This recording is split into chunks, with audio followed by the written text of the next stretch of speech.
Gandang araw sa inyo lahat. Umaga man, tanghali, hapon o gabi. Muli si Brother Joe ito ng Kreyong Pananampalataya at Katotohanan. Ito'y kaduktong lamang sa naipahayag ko nung nakaraan. Ito'y patungkol sa aklat ng Colossians, chapter 1, verse 15. Na ang pamagat natin doon ay si Jesus Christ ang image of the invisible God. Babasahin ko muna ulit yung Colossians at pakinggan po natin sinasabi rito sa Colossians chapter 1 verse 15. Ang sabi rito, He is the image of the invisible God, the firstborn over all creation. Firstborn, prototokos. Firstborn over all creation. At ganoon din na sinabi sa Hebrews chapter 1 verse 3, who being the brightness of His glory and the express image of His person, and upholding all things by the word of His power, when He had by Himself purged our sins, sat down at the right hand of the Majesty on high. Sa Revelation chapter 7 verse 10, and crying out with a loud voice, ang sabi rito, saying, salvation belongs to our God who sits on the throne and to the Lamb. Sa John chapter 1 verse 29, na binanggit ni John the Baptist na yung dumarating doon sa ilog ng Jordan River para magpabautismo ay si Jesus Christ, sinabi niya na behold the Lamb of God who takes away the sin of the world. Sa John chapter 1 verse 29, si Jesus Christ ang Lamb of God. Kaya mababasa natin dito binasa natin sa Revelation chapter 7 verse 10, doon na sa kapahayagan na ang mga tao sila ay nagsalita. Maraming mga tao na multitudes at hindi mabilang sa dami. And crying out with a loud voice saying, salvations belong to our God who sits on the throne and to the Lamb. Si Jesus Christ. So sumigaw sila, ang kaligtasan ay galing sa ating Diyos na nakaupo sa kanyang trono at sa kordero, sa Lamb. So makikita natin dito na si Jesus Christ, nakita nila as a Lamb, tulad ng kordero, tulad ng inihandog sa kasalanan ng tao, sapagkat yung bakas ng kanyang mga sugat sa kamay at tagiliran at butas ng mga pako ay napagmamasdan nila doon sa kalangitan. Si Jesus Christ ay muling nabuhay. So balit makikita natin na may palatandaan na ito ang kordero ng Diyos dahil sa kanyang mga sugat. Tulad yan, nung muli siya nabuhay at sinabi niya doon kay Thomas na ilagay mo ang iyong kamay sa tagiliran ko, yung malaking sugat na nahiwa ng spear ng mga Romans, at yung daliri niya ilagay sa butas ng mga kamay niya na may mga pako. Kaya sabi ni Thomas na my Lord and my God. So nakita nila yung resurrection ng Panginoon na nandun pa rin yung wounds tsaka yung bakas na siya ay pinahirapan. So dito rin sa Revelation chapter 7 verse 10 ay nakita pa rin ng mga tao na ito nga yung Jesucristo na nagtubos sa atin sa kasalanan sa lupa nung tayo nabubuhay pa sa mundo at nung nasa langit na ang lahat ng tao. This is yung verse na to ay yung tinatawag na end of the age na. Dito na nagkakaroon ng tinatawag na either ang isang tao ay haharap sa hukuman ng Diyos sa final judgment para maparusahan, at yung mga mananampalataya naman ay haharap sa tinatawag na Bema judgment or judgment seat of Christ, which is inauguration at yung mga nasa honorary role na mga mananampalataya naging tapat ay bibigyan ng gantimpala, parang nagbibigay ng trophies yan, yung mga medal sa kanilang ginawa ayon sa kanilang pananampalataya sa Panginoon sa Kristo. Awarding ang tawag doon. Rewarding and awarding yung Bema Judgment Seat of Christ. Iba yung Great White Throne of Judgment. Ayun para sa mga makasalanan tsaka sa mga fallen angels. Hahatulan sila ron. At ang mga jurors, ang mga hatol ay sino? Mga mananampalataya ho. Kaya dito, maging sa Revelation chapter 5 verse 12, ang sabi ron, many angels, 10,000 times 10,000 and thousands of thousands. So yung mga anghel sa langit, nandun na sa Revelation, Book of Revelation, nakita ni Apostle John nung umakyat siya sa langit, nung dinala siya sa Espiritu from the island of Patmos at dinala siya sa langit. Ang sabi niya, yung mga angels doon ay 10,000 times 10,000 and thousands of thousands. Napakarami noon. It's about like 10,000 times of earth. This is like more than 10,000 times of earth population. Yung dami ng mga, kung bibilangin natin yon, immeasurable and cannot be counted by any human numbers or yung mathematics ng tao. At ang sabi ng verse 12, Revelation chapter 5 verse 12, saying with a loud voice, worthy is the Lamb who slain to receive power and riches and wisdom and strength and honor and glory and blessing. Ganun karami mga anghel ng Diyos. Ito ay more than like billions upon billions, trillions upon trillions. Ibig sabihin marami. No one can measure o masukat. Yung mga nagrebelde kay, yung mga sumama kay Satan na nagrebelde sa Diyos, yung 1/3 ng mga angel, hindi sila ganung karami sa measure o sa dami ng mga anghel ng Diyos na nasa langit. Kaya no match sila. Yun ay mga tinatawag na mga watcher ng universe, yung mga nakuha niya at sumama sa kanya para magrebelde. Ang sabi ng verse 13, chapter 5 ng Revelation, and every creature which is in heaven and on earth and under the earth, and such as are in the sea, and all that are in them, I heard saying, blessing and honor and glory and power be to him who sits on the throne and to the Lamb forever and ever. Ito na yung sinabi ng Biblia na ang lahat ng tuhod ay luluhod sa Panginoon sa Kristo at ang lahat ng mga dila, ang mga labi ay magpupuri na siya ay Diyos. Ito na yon mga katuparan sa last days na mangyayari. At ang sabi ng Romans chapter 14 verse 11, for it is written, ito ay binanggit din sa Isaiah chapter 45 verse 23, as I live, says the Lord, every knee shall bow to me, and every tongue shall confess to God. Makikita natin dito na nakalagay na sa Old Testament na ang lahat ng mga tuhod ay luluhod sa Diyos at ang lahat ng mga dila ay magsasabi na ang Diyos ay Diyos. At ito ay nandun din sa Philippians chapter 2 verse 10. Ang sabi that at the name of Jesus, Jesus means Lord, our Lord Jesus. At the name of Jesus, which is binanggit ko kaninang Isaiah 45 verse 23 tsaka Romans chapter 14 verse 11, at the name of Jesus, every knee should bow, of those on earth and of those under the earth, and every tongue should confess that Jesus Christ is Lord, to the glory of God the Father. Dito ay makikita natin dito sa Old Testament, ang Diyos ay nagpapakita sa mga tao, subalit hindi ito yung tinatawag na original and absolute na kalagayan ng Diyos dahil wala pang nakakita kailanman sa Diyos. Ang sabi rito,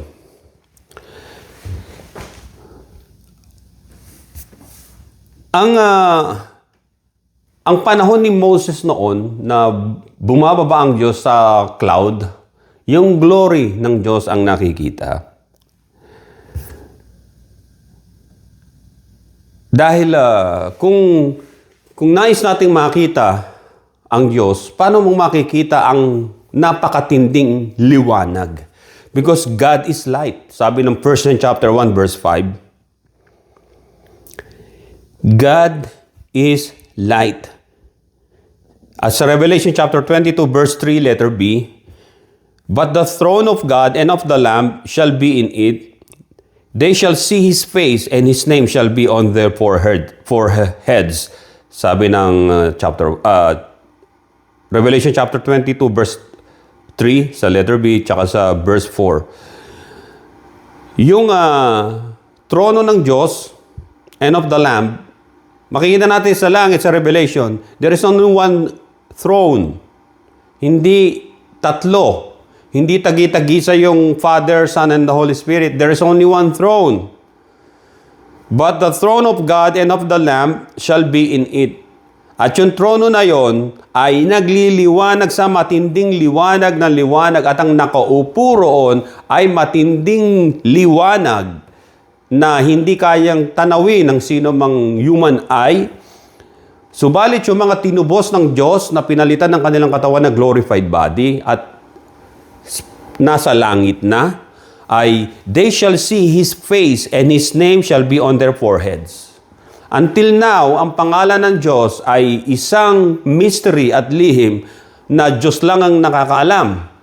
Kaya yung tinatawag na transliteration ng tetragrammaton na YHWH na ginawang JHVH at dinagdagan ng vowel, ginawang Jehovah, is not an official name of God. Maging yung mga binabanggit ng mga pangalan ngayon. Ang Panginoon sa Kristo, yung kanyang pangalan na Jesus ito ay sa Hebrew word ay Yeshua. Yesu kung tawagin siya. At sa Syria, yung mga Syriac, mga Aramaic people, ang pangalan niya Iso. ISO. At sa ibang lugar, sa Greece, tinawag siyang Isus. Ayon sa kanilang dialekto kung paano sinasabi ng iba, pinangalan siya sa katulad yung mga si Jesus. No, hindi ho. Ayun ay Isus. Ibig sabihin, Savior. Yun ay nanggaling din at doon sa tinatawag na tunay na pangalan niya ang Yeshua o Joshua sa English. Yun ang pangalang Jesus o Jesus na tinatawag. Pero yung tinatawag na pangalan ng Diyos, nagpakilala ang Diyos kay Moses na the great I am. Pero dito, pag natapos ng lahat at ay nasa langit na lahat, they shall see His face and His name shall be on their foreheads.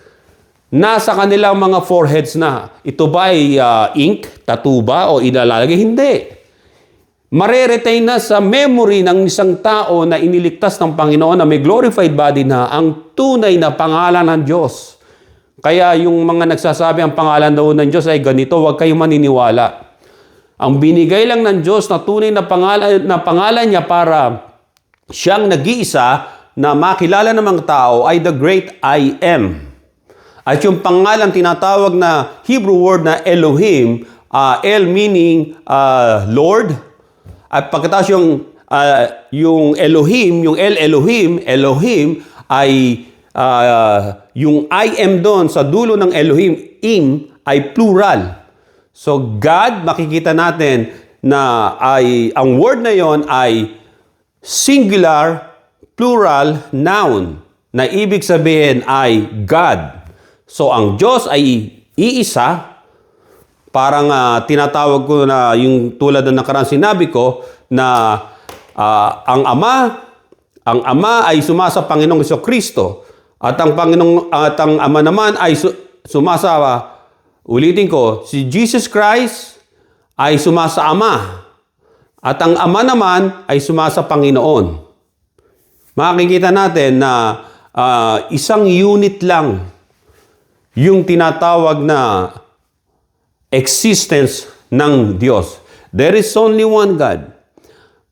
Subalit ang tunay na Diyos na sinasabi ng Biblia ay nagpahayag sa tatlong persona.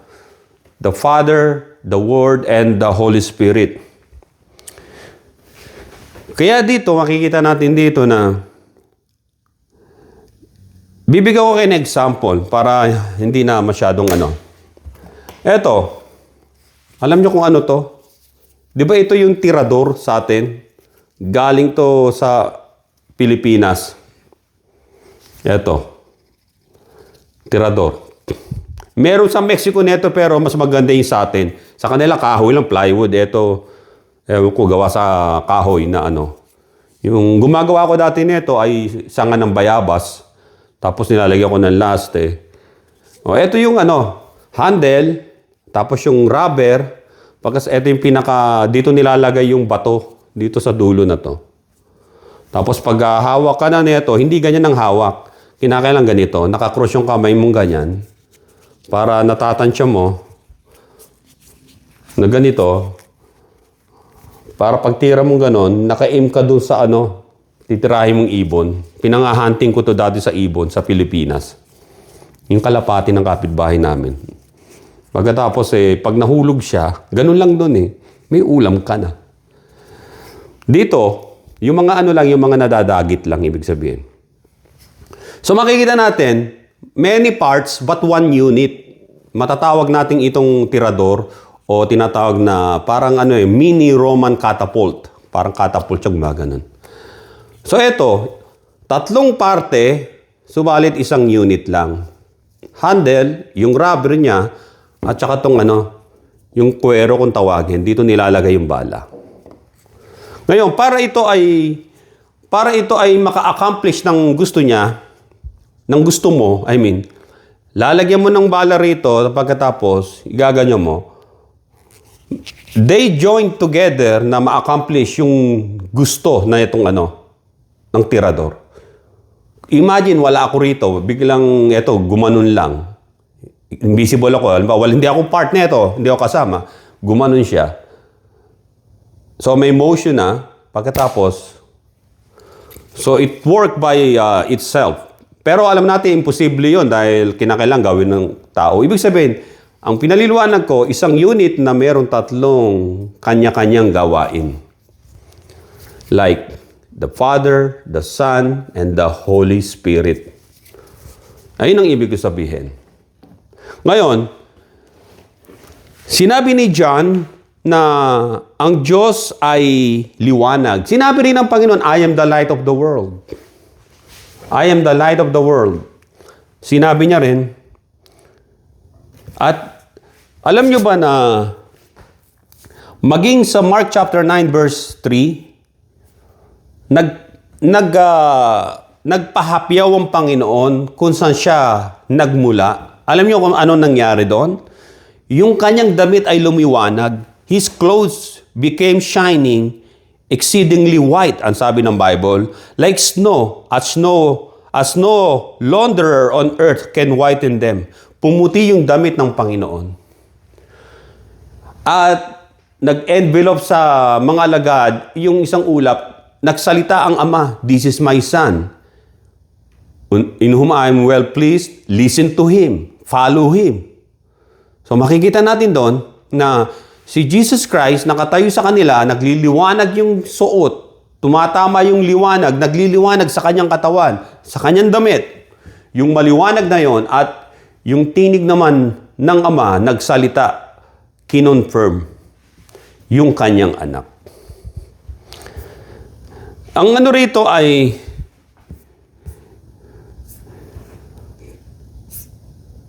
sa Biblia ay sabi rito,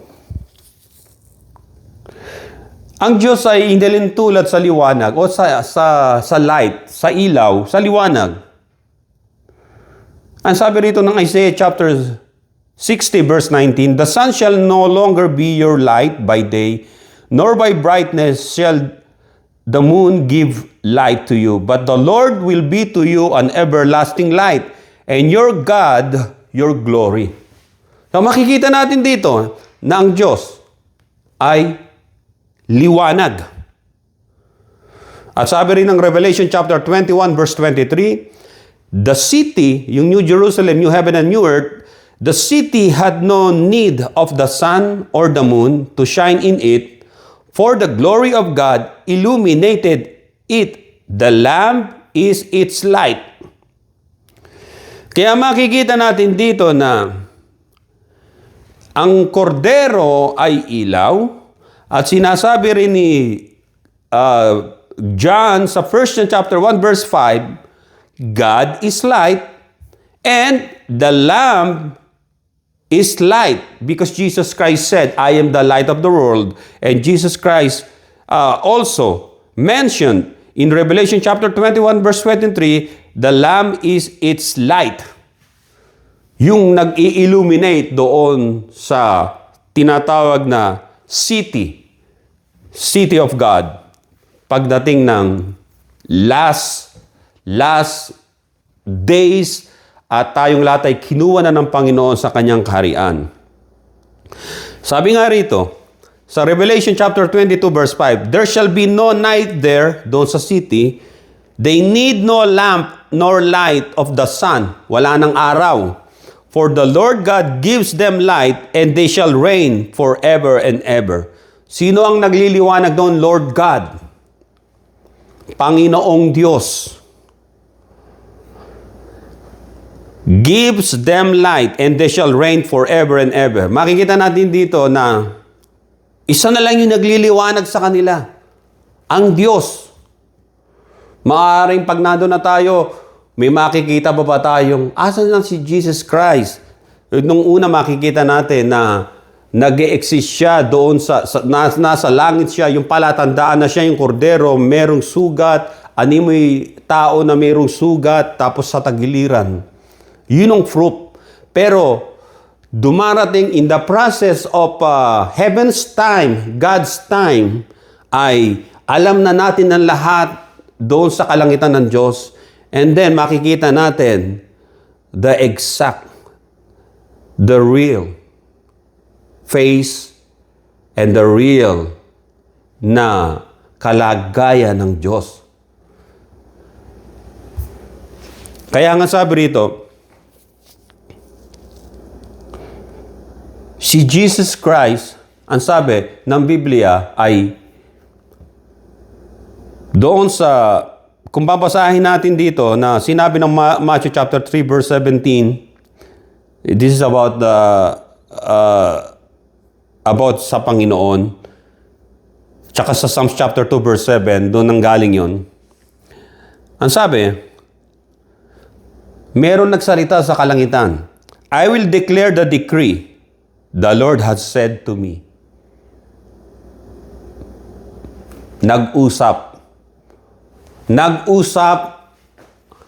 May nag-usap doon sa kalangitan, I will declare the decree the Lord had said to me, you are my son. Today I have begotten you. Kailan nangyari ito? Makikita natin sa Book of Psalms ito. Doon sa panahon ni King David. Kaya yung mga Hebrew people, tumawag, they started to call God as their father. Dahil tandaan ninyo, ang Hebrew nation ay patriarchal.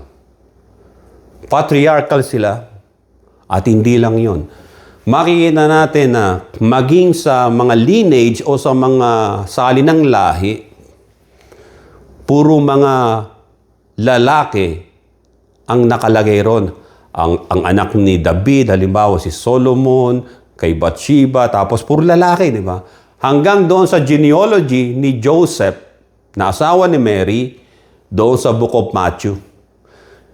Si Joseph, na asawa ni Mary, ay nanggaling kay King David through Solomon, King Solomon. At bumaba doon sa tinatawag na lineage hanggang makarating kay Joseph the carpenter. Galing siya kay King David na family, royal family na lahi. Yung sa Book of Luke naman genealogy, ito ay yung ayon sa mga traditional na theological explanation, makikita natin si Joseph the carpenter, ang tatay niya doon sa genealogy na sinulat ni Matthew ay si Jacob o Jacob. Hindi ito yung Jacob ng Old Testament na anak ni Isaac. Jacob ang pangalan. Pero doon sa Book of Luke, yung genealogy, ang tatay naman ni Jose ay si Heli o Hilay. Ngayon, sino sila? Si Jacob, si Jacob, si Hilay, si Jacob nanggaling sa lineage ni King Solomon. Si Hilay, tinatawag na Eli o Hilay, ay nanggaling naman kay Nathan na kapatid ni King Solomon, kapatid niyang bunso yun. Si Nathan ay hindi naging hari kundi naging isang propeta. Siya ay spiritual advisor ni King David na kanyang tatay at kay Solomon. Pero ang ginawa ni Solomon ay dahil kapatid niya lang yung bunso, hindi siya nakinig. Di ba nagpalin lang si King Solomon sa mga babae. Marami siya naging asawa at sumamba siya sa mga Diyos-Diyosan nila at kaya pinarusahan ng Diyos. Si King Solomon, inalis ang 10 kingdoms sa kanya. 2 kingdoms lang ang natira. Kingdom of Judah and yung mga Levites. Pero sa huli ay hindi rin sila sumunod sa Diyos. So makikita natin, si Nathan, ang kanyang kaapu-apuhan hanggang pumata kay Eli. Kasi si Eli ay half-brother niya, iba yung nanay nila, half-brother niya, si Jacob na tatay ni Jose. So ano nangyari ngayon? Si Eli ay inadapt niya itong si Joseph. At they considered na sila ay legally bound na mag-ama. Yung panahon na yun. At sinasabi ng iba, yung genealogy ni Luke na sinulat ay most probably yun ang genealogy ni Mary. Pero hindi nga inilalagay ang mga babae. Patriarchal ang bansang Israel tsaka Hebrew people nung panahon na yon. So yung mga babae sa kanila, hindi kinakount yon as a lineage. Yung mga lalaki lang. Doon lang sila sumusulat kung sino ang tatay at tagapagmana. So dito, makikita natin dito na yung sinulat dito patungkol sa Panginoon na siya ay liwanag. Magbibigay ako ng konting sa inyo. Hindi eksperimento to, pero kung nakikita nyo, yan ganyan. Ilaw to na wow. Tetestingin ko lang Tetestingin ko lang kung gagana yung sinasabi ko. Ito, lakas Isipin na lang natin na walang nakakatingin sa Diyos dahil siya ay banal na Diyos. At ang sabi nga na yung pinakamaliwanag, patayin ko muna para nakikita nyo ako. Yung pinakamaliwanag na sun o star, because our sun, solar natin ay star yan. Ang sabi rito, ang pinakamaliwanag na nakita ng mga taga-NASA o yung mga scientists ay ang JO59-4351 na quasar. It shines like 500 trillion times brighter than our sun. Napakaliwanag. Makikita natin dito, all of the solar system o yung mga stars, the Bible says in Psalms 136 verse 7, to Him who made great lights. So ang Diyos ang lumikha ng great lights na ito, for His mercy endures forever. Kahit yung JO59-4351 na quasar ay nilikha of course ng Diyos. Kasing liwanag niya ba ang Diyos? Hindi. Nilikha nga lang So yung, bigyan ko kayo ng example, yung 500 trillion times brighter than our sun, etong JO59 na ito po, -4351, ay no match yan sa liwanag ng Diyos. Na sinasabi na walang sinumang tao ang makakatingin o makaka-stare o makakatitig dito sapagkat mamamatay dahil sa matinding liwanag. So anong ginagawa ng Diyos? Hindi niya pakikita ang kanyang absolute glory, gagamit siyang tinatawag na glory. Parang ganito. Para hindi masyadong tumama yung liwanag sa'yo.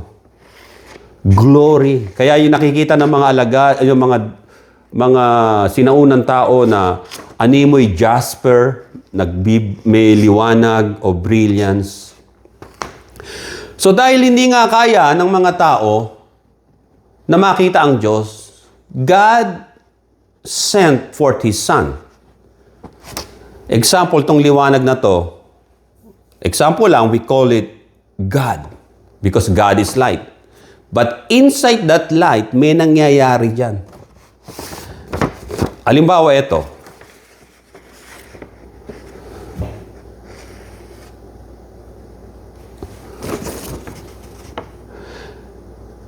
Yan ang tinatawag na glory na nakikita ng mga sinaunang tao, no, kahit sina Moses. Not exactly yung glory na absolute.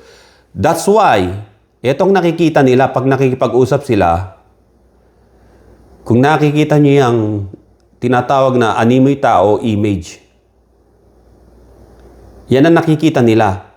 Not this one. Eto nakikita nila. The image na merong Son of Man.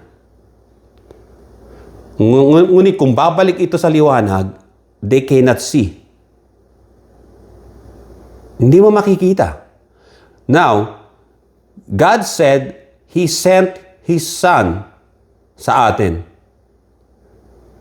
Eto na yan.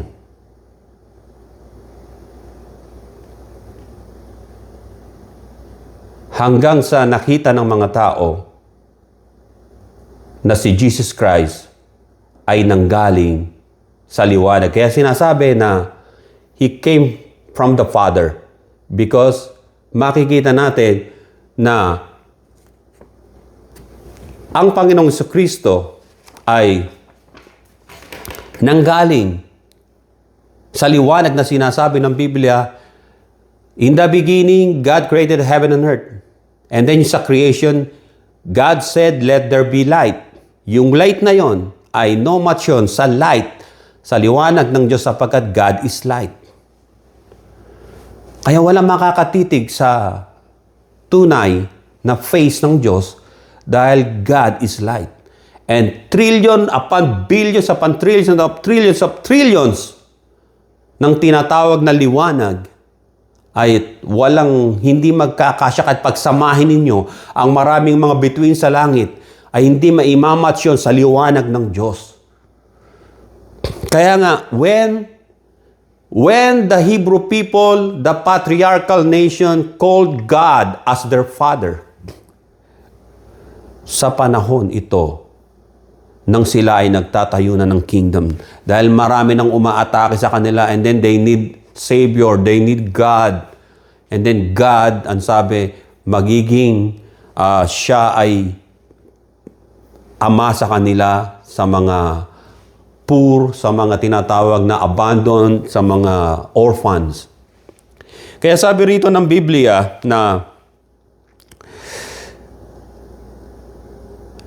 doon sa Ezekiel chapter 1 verse 26 hanggang 28, the appearance of the likeness of the glory of the Lord. Ayun ang nakikita nila. Tulad nung pinakita ko sa inyo kanina. Maliwanag at kapag gustong lumapit ng Panginoon sa kanila, nakikita lang nila yung parang silhouette na image. Not actually this light na kung saan God resides. At makikita natin, ang Diyos nagpahayag sa tatlong persona. Yung unang kapahayagan ng Diyos sa kanila as Father to them. At yung tulad nung sinabi ni King David na, the Lord said to my Lord, sit at my right hand until I make your enemy thy footstool. Yung tinatawag na original na kalagayan ng Diyos ay may tinig doon, meron tinatawag na nagaganap doon bago bumaba ang Panginoong Jesucristo. Hindi natin pwedeng sabihin na isang ilaw lang yun. Hindi. Doon sa isang ilaw na yun na tinatawag na God, o yung isang unit na yun na tinatawag na God, ay merong tatlo na nag-uusap. Kaya nga sabi ng John chapter 1 verse 18, no one has seen God at any time, the only begotten Son who is in the bosom of the Father. Eto, nandito. How about yung Father? May anyo ba siyang pinakita sa mga tao? Yung anong anyo pinakita? Ang pinakikita ng Diyos ay yung tinatawag na glory niya. Parang silhouette na pinakita ko sa inyo. Pero hindi siya bumababa sa earth. Hindi siya bumababa. Nagmamanifest ay yung Son of Man, looks like Son of Man na sinasabi ng Biblia. Na yun ang nakikita. Pag nakikipag-usap ang Diyos sa mga taga-Israel, yung mga high priest nila, ay through offering, tapos yung glory ng Diyos bumababa doon sa Holy of Holies. Glory. Not exactly the perfect image of God. Only the glory. Kasi nga walang tatagal sa pagtingin sa glory ng Diyos. Kaya nga sabi ng 1 chapter 4 verse 12, no one has seen God at any time. Maliwanag. Why? Ba't wala pang nakakakita? 1 Timothy chapter 6 verse 16, who alone has immortality, dwelling in approachable light. Tulad nito, dwelling in approachable light, whom no man seen or can see, to whom be honor and everlasting forever and ever. But in Exodus chapter 24 verse 10, they saw God of Israel, sina Moses.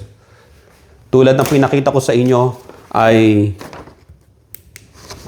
ang nakita nila, ito yun. May makikita kayo rito, yan. Papel din niya na dinikit ko, kakulay niya. Kinatings ko lang. Ang nakita nila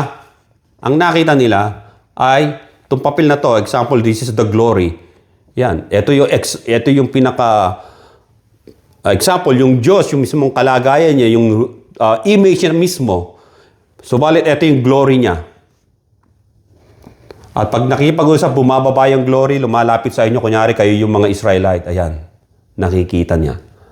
Subalit, puti yan, no? Puti rin yan. It create image sa kanila. At yung image na yon ay hindi pa totally bumababa sa earth. Ganyan din ang nangyari sa Holy Spirit. Nung bumaba ang Espiritu ng Diyos sa Panginoong Jesucristo at nung nabautismo na siya ni John the Baptist, kinonfirm siya ng Holy Spirit ay ganito.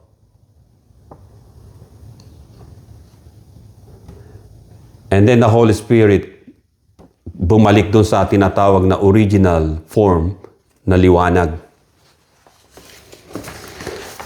Kaya mga kapatid, makikita natin dito na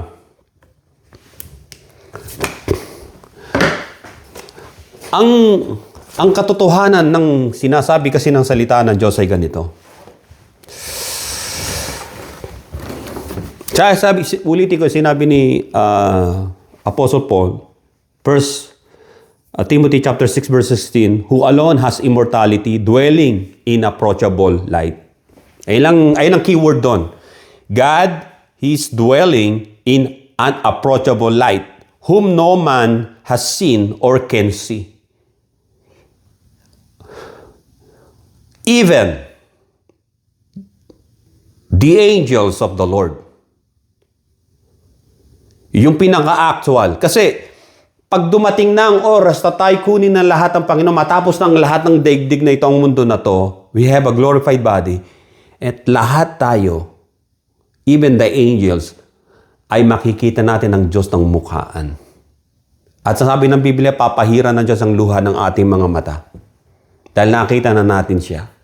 Diyos na nakatago sa tinatawag na unapproachable light, finally, we will see God and we will touch God doon sa heaven above na kanyang trono.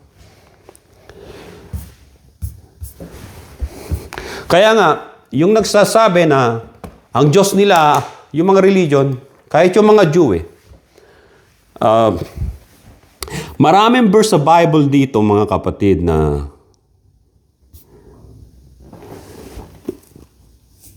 babasahin ko na lang ang dami. Deuteronomy chapter 32 verse 6, Isaiah 63:16. Ito yung patungkol sa Father. Tinawag nila na ang God ay kanilang Ama. At nag-respond ng Diyos as a Father. Not as a Son, but as a Father. Tinulungan sila. Subalit yung Father na yon, hindi nila nakikita ng mukhaan kasi nga, ang sabi nga ng binasa natin 1 Timothy 6:16 ay, ang Diyos ay nandun sa unapproachable light. The only vision na nakikita nila ay yung glory ng Diyos. Behind that glory, lumalapit yung anyo ng Diyos ayon sa kakayahan ng mga tao na makita ang Panginoon. Pag inalis natin yung glory na yon, yung papel na nakita natin, hindi nila matatagalan. It's intense ang liwanag at no one can see it na mabubuhay pa. Kaya nga sabi rito, tinawag ng mga Israelite, mga Hebrew people ang Diyos na God, na Father. So doon nagsimula yon. Kaya sabi rito, the Lord said unto me, you are my son, today I have begotten you. At sa panahon din na yon, na narinig ni King David, the Lord said unto my Lord, and then sinabi niya rin, the Lord had said to me, ang kausap dito ay hindi si King David, kundi yung isang persona na sinabi na you are my son, today I have begotten you. Today. What is today? Yung time na yon. Because yung tinatawag na Diyos ay He is planning to save humanity. Dahil nga hindi pwedeng bumaba ang Diyos na baguhin natin ang lahat ng tao, bababa ko, makasalanan nga ang tao Anong gagawin? Yung one God ay yung second person of the Holy Trinity ay isinugo. Hindi mataas ang nagsugo sa isinugo. They are co-equal. Mababasa natin yan. Maging sa Holy Spirit. Kasi yung Holy Spirit ay isinugo naman ng Panginoong Jesucristo. Co-equal pa rin sila. Isinugo si Jesus Christ galing sa liwanag. Makikita natin na uma-advance siya at nagkatawang tao. So yung nasa langit ay ang Ama na tinatawag ng mga Hebrew people na Ama, which is God na nasa light, another person. And then yung Holy Spirit ay is in the light also, another person. But yung isang person ay naging human. But not according to human's will, but according to God's will. Kaya sabi rito, sa John chapter 5 verse 22 hanggang 23, for the Father judges no one, so Jesus Christ said na merong Ama, Diyos Ama, God the Father. For the Father judges no one, but has committed all judgment to the Son. Another person is talking about himself, Son. Sa verse 23 ng John chapter 5, that should honor the Son just as they honor the Father. He who does not honor the Son does not honor the Father who sent him. Ito ang bottom line. Lahat ng tao na kumikilala sa Panginoong Jesucristo, ang kinikilala nila ay ang Ama. Kapag kinilala mo si Jesus Christ na isang Panginoon, Diyos, na nagkatawang tao, tulad ng pinakita ko kanina, na nanggaling sa liwanag, because God is light, yung absolute glory niya ay iniwan niya sa kalangitan, katangian ng pagka-Diyos. Mababasa niyo sa Biblia, napakaraming verses doon. At bumaba siya, nagkatawang tao, upang makita ng mga tao na katulad nilang may laman at tugo at buto, upang ang mga tao ay makarinig ng personal na message mula sa bibig ng Panginoon na nanggagaling sa liwanag,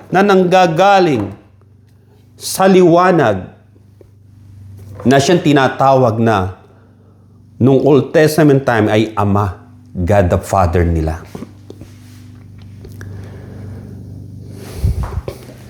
Kaya sabi rito, dito sa Malakay chapter 1 verse 6 letter B, sabi nga ni Malakay, if then God said, to Book of Malakay chapter 1 verse 6 letter B, if then I am your father, where is my honor? Because the Jewish people or the Hebrew people calling God as their father. And then God, sumasagot ang Diyos as their father. Nagpapadala ng mga tulong. Hindi nila na-realize na ang Diyos ay nagpapahayag siya as Ama.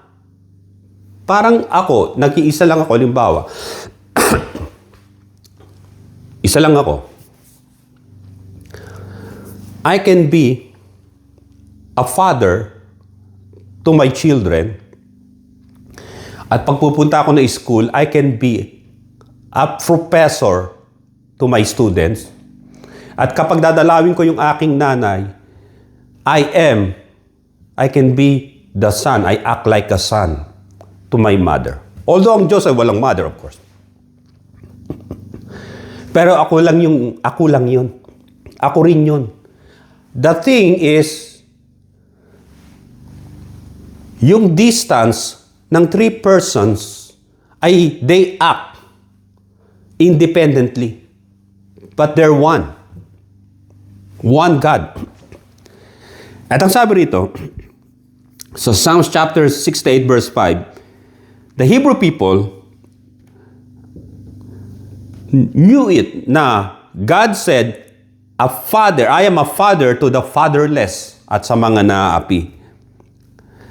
Maging sa Psalms 103 verse 13, Isaiah 63:16, Deuteronomy chapter 32 verse 6. Kaya ito, nung kausap ng Panginoon yung mga Hudyo, pinapaliwanagan niya. Ayaw maniwala eh. Eto nga. Sa John chapter 8, yung conversation na lang babasahin ko. Sinabi ng mga Hudyo, ba't kami maniniwala sa'yo? Our God is the Father, or the Father is our God, is our God. Sila, yung mga Hudyo, yung mga religious Jew. Ang Diyos ang Ama namin ay Diyos. Kasi hindi nga sila naniniwala sa isinugo ng Diyos Ama na si Jesus Christ. Ang paniniwala nila, there is only one God and that God is only the Father, which is wrong. King David doesn't preach that and doesn't follow that. Ang sinabi niya, the Lord said to my Lord, sit at my right, and naarinig niya na merong Savior. Ito yung bababa na nanggaling sa liwanag. Kaya sabi ni Jesus dito sa verse 42 ng chapter 8, if God were your Father, you would love me, for I proceeded forth and came from God. He doesn't say, Jesus Christ doesn't say, I came from the Father. But God, that yung pinaka-totality, ulitin ko. Ito. Bababa ang Panginoon. Paano bababa? Ito, example ng Diyos. Kabuuan ng Diyos. Yung glory, hindi nyo matititigan yan. Kinakailangan na yung glory ay makita ng mga tao. Ito. And then, God sent forth His Son. Example, this is yung God, pero hindi nyo alam na ang isang ilaw na yon ay merong tatlong persona And then,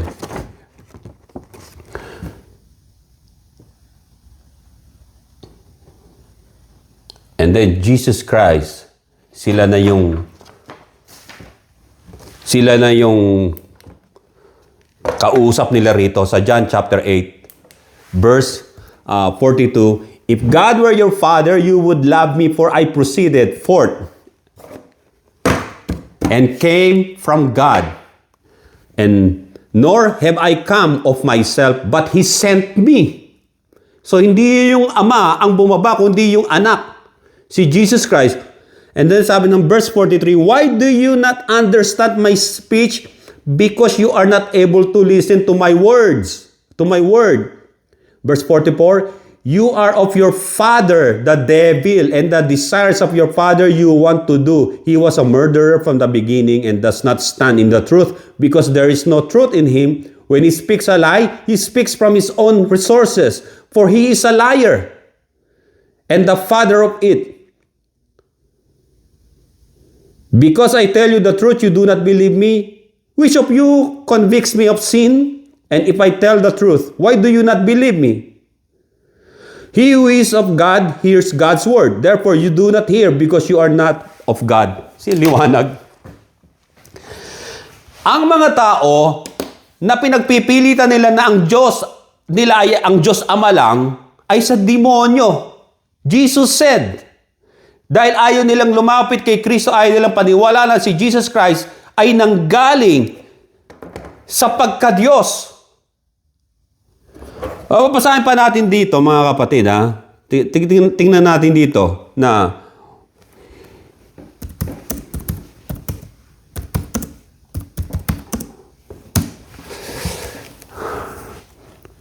tingnan nyo, ha? Sa 2 Corinthians chapter 8, verse 9.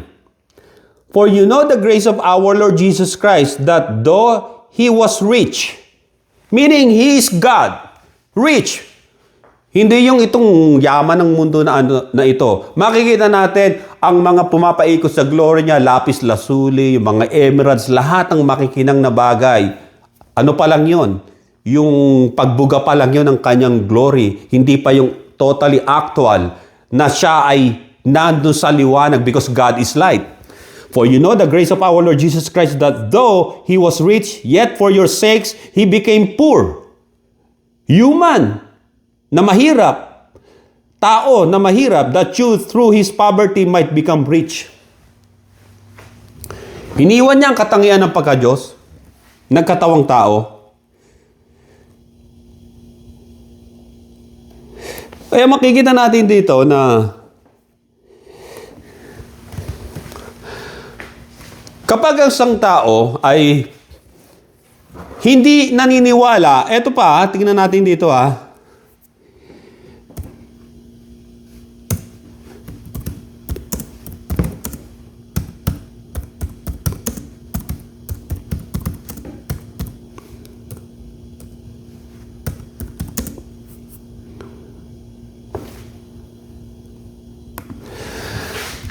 Ulitin natin dito. Tingnan natin sa James chapter 2 verse 19. You believe that there is one God. Yung mga tao na sinasabi ko na they believe that there is only one God, sabi nila, we don't believe in the three persons or the Trinity. Hindi kami naniniwala sa Trinity, sabi. Member nga yung Father sa Trinity. Father, Son, and the Holy Spirit. Sasabihin nila, we don't believe in the Trinity and the Holy Trinity. O so, inalis na nila yung Ama. Kasi, pag inalis mo yung Ama, inaalis mo yung Son, si Jesus Christ, tsaka yung Holy Spirit. Pag inalis mo yung Holy Spirit, inaalis mo rin si Jesus Christ, tsaka yung Ama. Pag inalis mo si Jesus Christ, naging Christ-centered ka lang, inaalis mo yung Ama, tsaka Holy Spirit. Ibig sabihin, itong tatlong persona na to ay isa lang, kung tawagin ay Godhead. Ay sabi ng iba, hindi kami naniniwala sa Trinity. Naniniwala lang kami sa Diyos Ama. Wait a second. Kung hindi ka naniniwala sa tatlong persona, member nga yung Father God the Father ng tatlong persona Godhead Sa Godhead din siya So, sino yung yung Diyos nyo, tsaka Father na binabanggit ninyo ngayon. Yung binanggit natin dito, yung mga Hudyo, na sinabi ng Panginoon, yung mga hindi naniniwala sa Kanya, sa Son of God, ang kanilang ama ay si Satanas, ang sabi ng Biblia. Kaya makikita natin dito, James chapter 2 verse 19. You believe that there is one God? You do well. Ako naniniwala ako there is only one God. Example, binanggit ko na to. There is only one. Isa lang to. Pero sa nag-iisa na to, kung tawagin to Godhead, tong ilaw na to. Example lang ha. Pero yung nag-iisa na to, may nagaganap dito na pagkilos, tulad niya, halimbawa, inon ko ulit. Nag-iisa. Ito yung pinakamaliwanag na maliwanag sa langit ang makikita natin. Sapagkat pagdating ng araw na nandun na tayo lahat, ito halimbawa Panginoon, nakikita natin sa langit, yung sugat niya sa tagiliran, yung butas sa kanyang mga kamay, ay makikita natin there is only one throne in heaven. Hindi dalawa, hindi tatlo, hindi tagi-tagisa sila, there is only one throne na natatanaw nila sa gitna ng liwanag na to. At ang Panginoon Kristo ay babalik na sa kanyang absolute glory. Nandun na ho siya. Maging ang Holy Spirit, let's say yung Holy Spirit, ang huli na comforter na pinadala ng Panginoon. Saan yung kalapate? Example. Babalik din siya roon at makikita natin na nag-iisa lang ang liwanag, meaning yung Godhead ay nandun ang Ama at ang Anak at Espiritu Santo. Kailan tinawag ng mga Hebrew people ang Diyos na Ama? Panahon ni King David. Kailan tinawag ni King David na yung kanyang Redeemer, Savior na Son? Yung panahon niya rin na nag-o-offer sila sa Panginoon. Umaawit ang papuri. Maging si King David, he believed the Father, the Son, and the Holy Spirit. Kaya nakagawa siya ng mga kanta through the Holy Spirit. Yung Book of Psalms. Kaya dito makikita natin dito na kapag ang isang tao ay hindi niya kinilala ang existence ng Panginoon Kristo,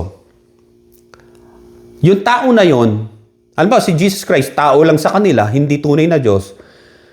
Yung sinasabi nilang God the Father nila na tunay na Diyos, si Satanas ho yun. Maliwanag na sinabi. At kinumpronta ng Panginoon Kristo yung mga Hudyo rin. Pinagmamalaki nila, ang aming Ama ay ang Diyos. No, you're not. Ang inyong Ama ay si Satanas, na siya'y mamamatay tao at sinungaling, magnanakaw, na parito ang anak ng Diyos upang wasakin ng mga gawa ni Satanas. Ayan sabi rito,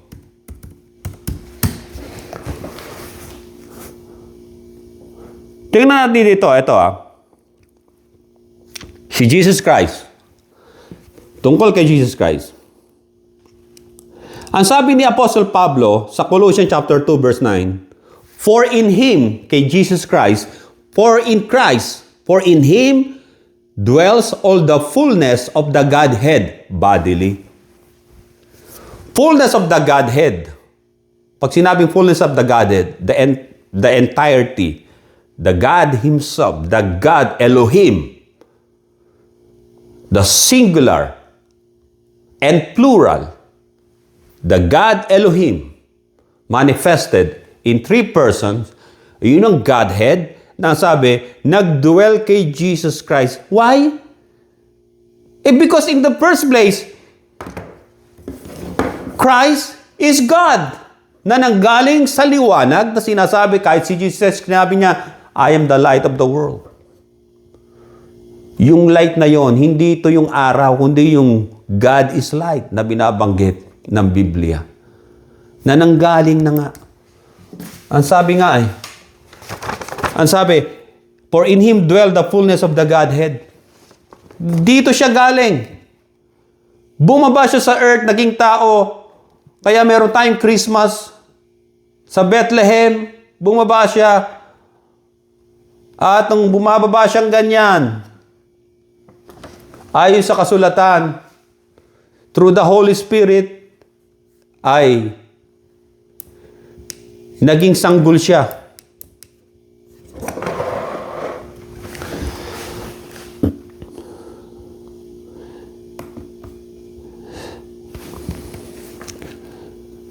Ang sabi nga rito sa Romans chapter 1 verse 20, for since the creation of the world, His invisible attributes are clearly seen. Si Jesus Christ ang binabanggit dito.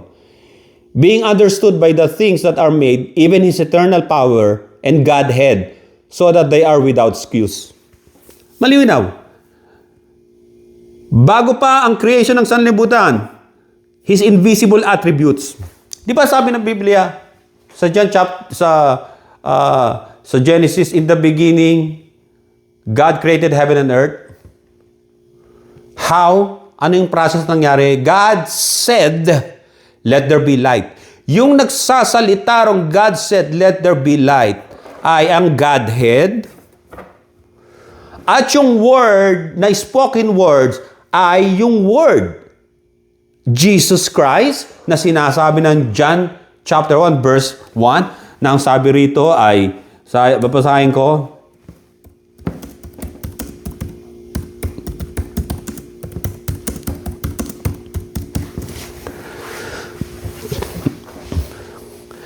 eto ang sabi ng John 1:1, in the beginning was the Word. Sa pasimula pa. And the Word was with God. In the beginning was the Word. Yung Word. Logos. And the Word was with God. Hindi was with Father, was with God. Kasi, nung panahon ni King David, doon na magre-reveal ang Diyos sa tatlong persona na merong Father and then Son. In the beginning was the Word, and the Word was with God. Don't say the Word with the Father. It doesn't say, kasi Godhead na pinag-uusapan dito, may mga maling turo yung ibang Kristiyano na sinasabi, ay yung Ama yan. Hindi ho.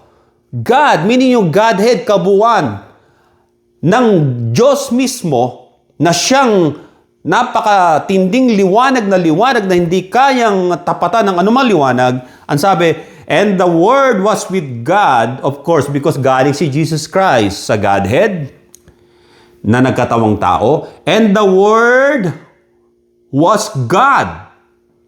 Yung bumaba na isang sanggol na tinawag ni Jesucristo, at nung lumaki na siya, nangaral at ipinako sa krus ng Kalbaryo, inilibing at muling nabuhay na ikatlong araw, ang sabi, yung word na yon was God.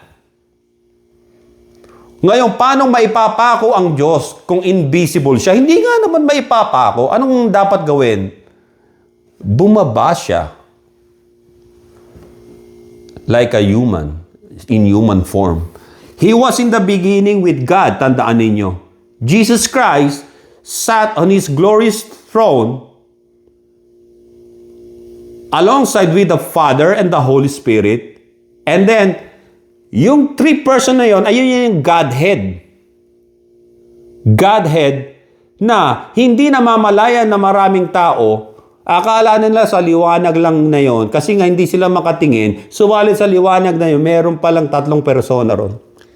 All things were made through Him. Ito na yung sa Genesis, chapter 1, verse 1, hanggang sa creation.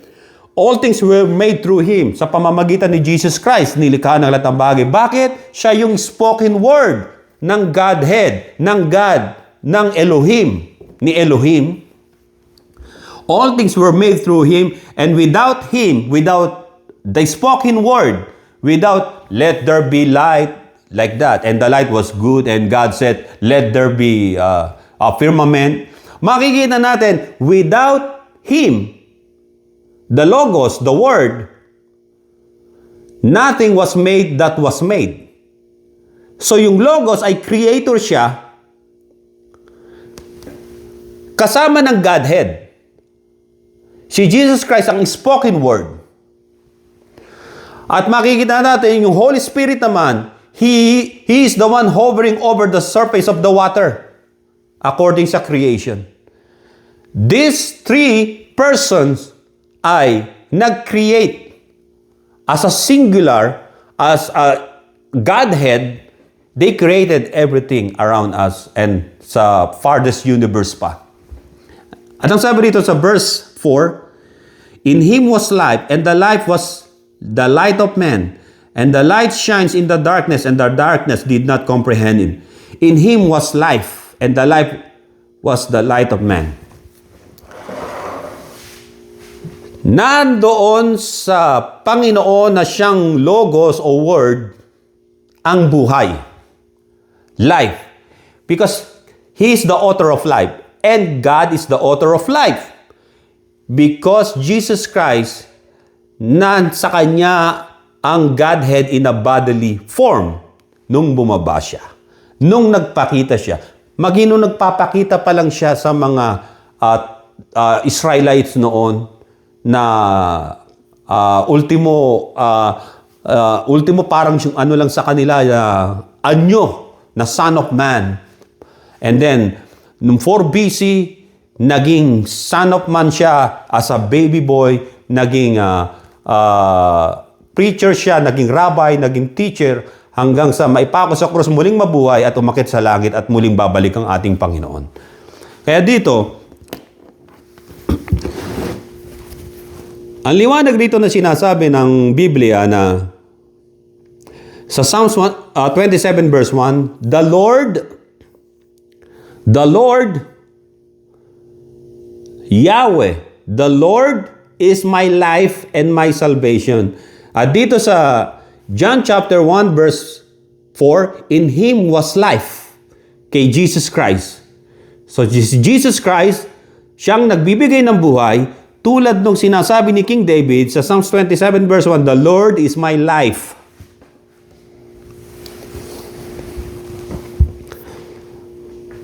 At sa liwanag kung liwanag lang, ang sabi ng Revelation 21:23, si Jesus Christ ang ilaw. The glory of God, the glory of the Godhead illuminated it, the city, and the Lamb is its light. And the Lamb is its light. Ulitin ko nga ulit yun. Ang sabi rito, pakinggan nyo. Ang sabi rito, eto siya, example, eto ang Panginoon Kristo. And the Lamb, ang kordero, ang siyang liwanag. Liwanag pa rin na tumatanaw doon sa New City. Yung tinatawag na New Heaven and New Earth, New Jerusalem.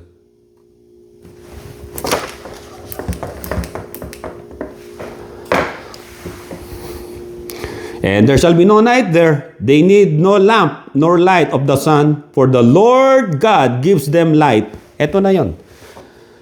Finally, for the Lord God gives them light. All settled in the Father, the Son, and the Holy Spirit as Godhead. Ito ngayon ang nakikita natin dun sa New Heaven and New Earth, sa heaven mismo ng Panginoon. And kasama na natin ang Panginoon forever and ever. Ang sabi ng Biblia.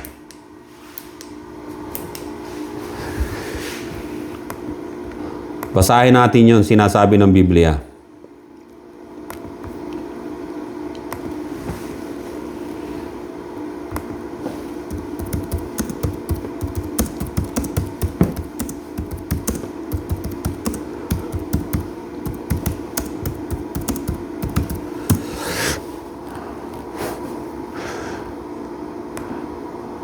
Eto.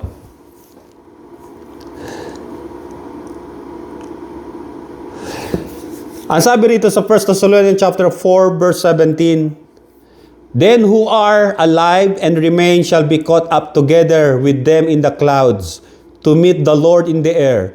And thus we shall always be with the Lord. Hindi lang forever and ever. We shall be with the Lord hanggang sa walang end of time, wala. Basahin pa natin isa rito.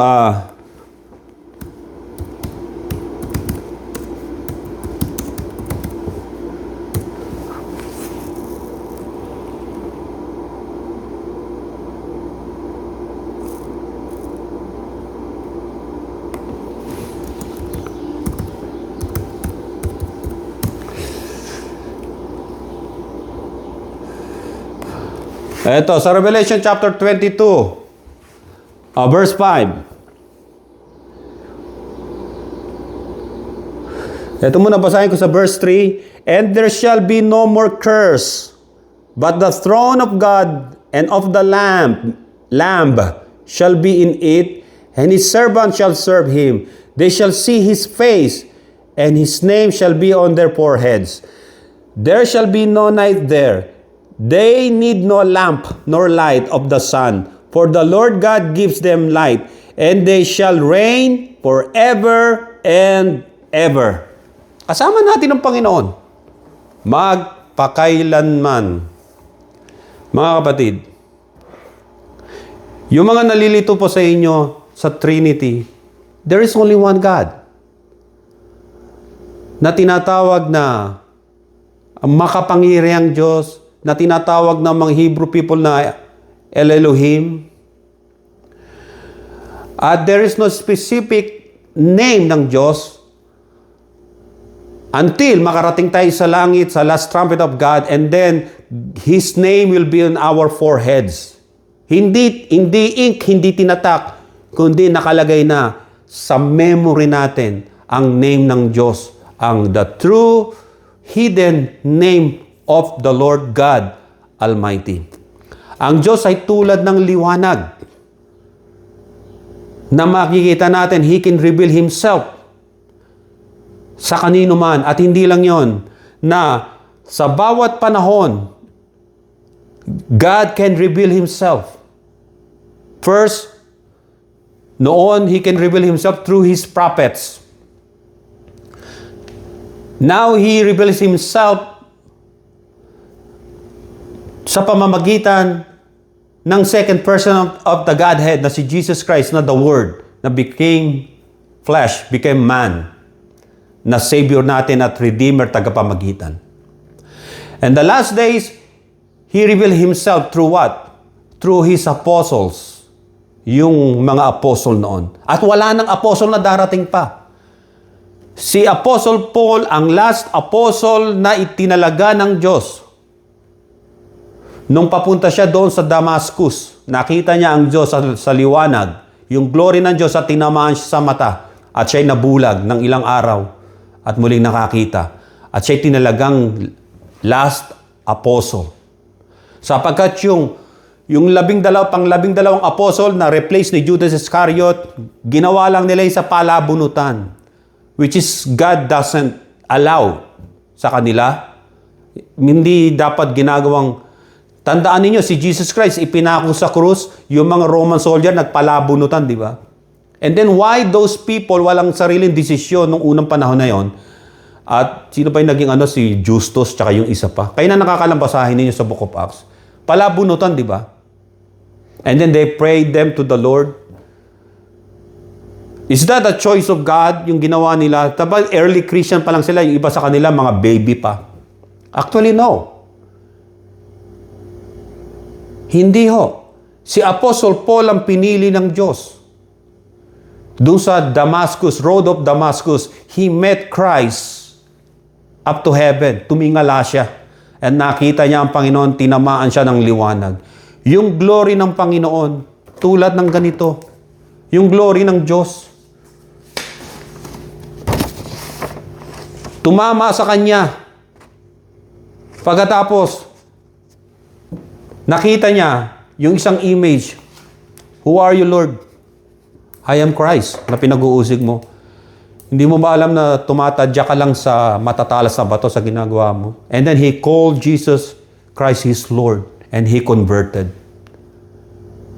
Ayun ang choice ng Panginoon, na maging apostle. Although hindi kabilang doon sa original Judea na mga Galilean apostles because si Apostle Pablo ay taga Damascus, Syria, Jewish, Syrian Jewish na Pharisees. But God chose him mula sa karamihan. At siya ang separated na apostle. And then God revealed Himself many to Apostle Paul rather than those 12 apostles. Si Apostle John, si Levi, si Matthew, si Mark, hindi siya apostle. Yung John Mark na sumulat, pamangkin siya ni Apostle Peter. Si Peter, si John, yan ang mga sumulat ng gospel. Si Lucas ay hindi apostle, isa siyang Greek doctor na naging Christian at marunong siya magsulat. So si John Mark ay hindi apostol, si Luke ay hindi apostol, pero sumulat sila ng gospel, yung four gospel nga kasama doon. So sa four gospel ay si Matthew ang sumulat, si Levi ng isa roon, tapos si John, the beloved, yung Book of John. So dalawa lang sila na apostol na sumulat. Si Apostle Peter, although hindi siya masyado sa grammar ng Greek at ayon sa mga tradition ay he was guided by John Mark na turuan kung paano maglagay ng Greek words doon sa sinusulat niya. And he made it. Tinuruan siya. Kaya may 1 Peter, 2 Peter. But most entirely, si Apostle Paul ang maraming naisulat, Pauline Epistle kung tawagin. Yung Book of James and Book of Jude, yun ang mga anak ni Mary kay Joseph na sumulat. Sila yung mga church leaders noon. So mga kapatid, ang mundo nating ito ay pansamantala lang makikita natin. Who wants to be with the Lord? Na pagdating ng oras na sound of the trumpet of God, kasama na tayo and we will fly away and we will go doon sa promised land ng Panginoon na new heaven and new earth. Tanggapin mo lang ang Panginoon, kapatid. Pag tinanggap mo si Jesus Christ, you accept the Father. You can call God as your Father. If you accept Jesus Christ, you accept also the Holy Spirit na siya ang iyong guide, teacher, and comforter. And the Holy Spirit will convict you of sin upang maramdaman mo ang absolute na forgiveness ng Panginoon sa Kristo. Because si Jesus Christ lang nagpapatawad ng kasalanan because He is the Lamb of God. Siya yung nagkatawang tao. Hindi ang Holy Spirit, hindi ang Father na tinatawag na God the Father and God the Holy Spirit. God the Son. Siya ang naging lamb, sacrificial lamb and offering sa ating kasalanan. If you receive Jesus Christ as your Lord and Savior, as God Almighty, si Jesus Christ na Godhead, bodily, na nagdwell sa Kanya in bodily form yung pagka-Godhead because He is God. He came from doon sa tinatawag na everlasting from everlasting. Sabi nga ng Micah chapter 5. He came from the light na tinatawag na God is light. He came from the Godhead. Bumaba siya. At siya ay nasa langit. Nakaupo siya ron. Naghihintay sa atin. At siya yung dapat nating hintayin rin sa kanyang muling pagbabalik. Sapagkat pag dumating na yung oras na yun na tayo kunin na ng Panginoon, we will see how Christ will enter the bright light as His original na kalagayan before the world began and before He created those angels too up in heaven. Si Jesus Christ, He is God. Gusto niyo tanggapin ng Panginoon? Manalangin tayo, pumikit tayo saglit at manalangin tayo ng simpleng panalangin. Sabihin ninyo, Panginoon Kristo, sa oras na ito, Ako po'y nananalig sa iyo na ikaw ang Diyos na nagkatawang tao. Ikaw, Panginoon, ang tagapagligtas ko. Kaya tinatanggap kita sa aking puso, sa aking buhay, bilang Panginoon tagapagligtas. Ikaw na ang aking maging Lord and Savior. At ikaw ang darating na muli upang kami, Panginoon, ay kunin. Isulat mo po ang aking pangalan sa aklat ng buhay nasa langit. Marami pong salamat, Panginoon, sa kapatawaran. Pagpalain mo po ang aking buhay. Marami pong salamat sa pangalan mo, Jesus. Amen. Amen. Yung panalangin na yon ang magdadala sa iyo sa buhay ng walang hanggan at kayo magpatuloy lang sa tinatawag na paglapit sa Panginoon sa pamamagitan ng pananalangin, pagbabasa ng Biblia, at pagpupuri at pag-awit sa Kanya. Maraming salamat po. Ito po ang inyong kapatid na si Brother John ng Karaoke Pananampalataya at Katotohanan. Hanggang sa muli, Happy New Year sa inyo sa darating na mga araw, 2026. Pagpalain tayong lahat ng Panginoon. To God be the glory in Jesus' name. And everybody say, Amen and Amen.